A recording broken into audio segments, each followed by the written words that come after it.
नमस्कार दोस्तों, आप देख रहे हैं एसआर न्यूज और मैं संगीता। दोस्तों, पश्चिम बंगाल में आज ममता बनर्जी कोलकाता में धरने पर बैठती हैं, लेकिन ममता बनर्जी को धरना प्रदर्शन करने के लिए यहाँ की पुलिस से इजाजत नहीं मिलती है। इसके बाद भी ममता बनर्जी धरना प्रदर्शन करती हैं।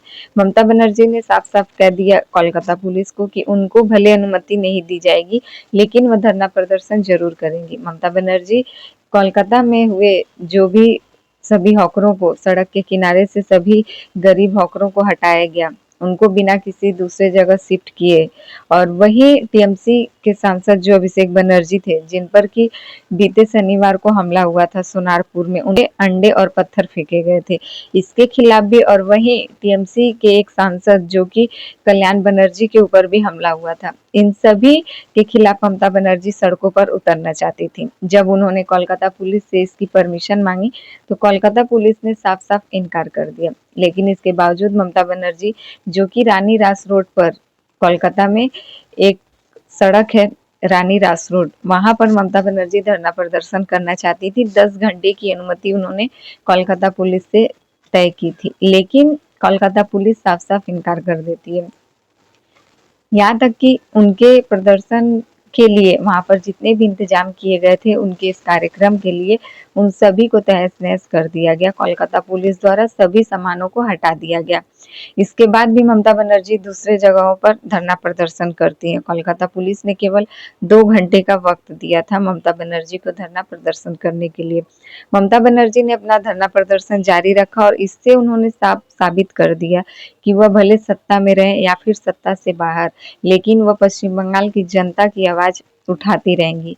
पहले भी आप सबको पता होगा, चाहे वह एसआईआर का मुद्दा हो या फिर कोई भी आम जनता के लिए ऐसा कोई भी मुद्दा जिसको लेकर ममता बनर्जी सड़कों से दिल्ली जाने तक का सफर तय कर चुकी हैं।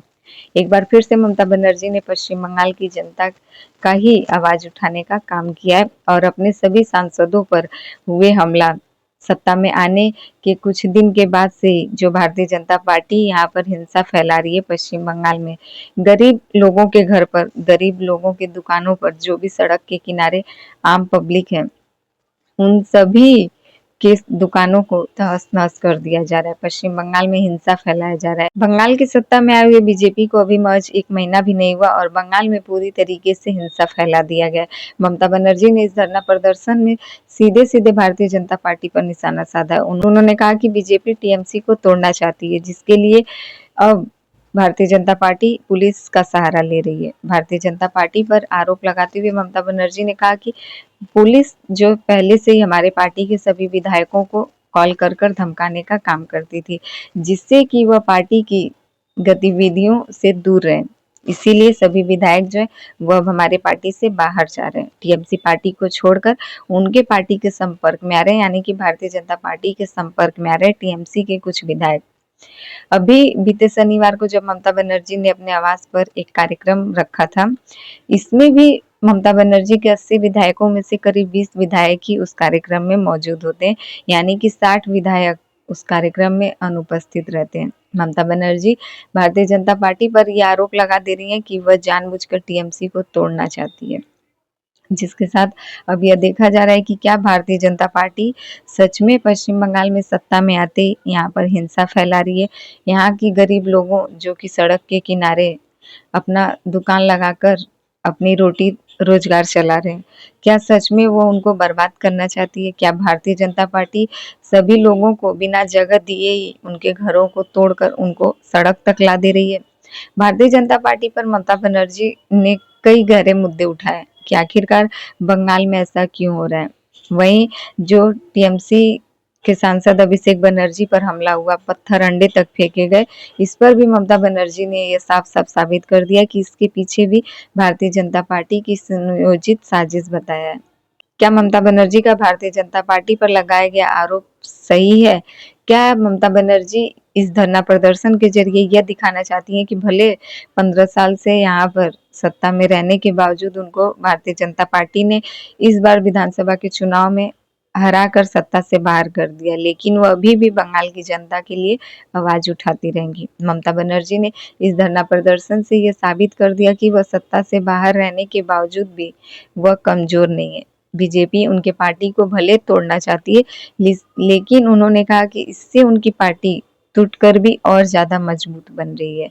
जितने विधायकों को जाना है वह पार्टी से बाहर जा सकते हैं, लेकिन जितने विधायक उनकी पार्टी में मौजूद रहेंगे उन सभी के साथ टीएमसी और मजबूत होगी और भी आगे बढ़ने का काम करेगी। ममता बनर्जी ने इस धरना प्रदर्शन से साफ साबित कर दिया है कि वह पश्चिम बंगाल में हमेशा आयरन लेडी रही थी और आगे भी रहेंगी। इसके लिए उनको सत्ता के पावर की जरूरत नहीं पड़ने वाली है। भारतीय जनता पार्टी चाहे कितनी भी चाल चल ले, उनको इस चाल में कामयाब नहीं होने देंगी। ममता बनर्जी ने धरना प्रदर्शन में न केवल भारतीय जनता पार्टी बल्कि अब उनके इशारे पर नाचने वाली कोलकाता पुलिस के ऊपर भी निशाना साधा है। ममता बनर्जी ने भले उनके प्रदर्शन को पुलिस की इजाजत न मिली हो, लेकिन वह जो कि लगातार पश्चिम बंगाल में धरना प्रदर्शन करेंगी, चाहे इसके लिए उनको पुलिस की परमिशन दी जाए या फिर नहीं। फिलहाल इन सभी को लेकर आपकी क्या राय? आप क्या सोचते हैं कि भारतीय जनता पार्टी के पश्चिम बंगाल में आ जाने से क्या कुछ सही हो रहा है, या फिर भारतीय जनता पार्टी के आ जाने से पश्चिम बंगाल की राजनीति एक हिंसा मोड में जा रही है? इन सभी को लेकर आपकी क्या राय कमेंट करके ज़रूर बताइए। हमारे चैनल पे नए हैं तो प्लीज़ हमारे चैनल को सब्सक्राइब कर दें और वीडियो पसंद आए तो लाइक कमेंट ज़रूर कीजिएगा।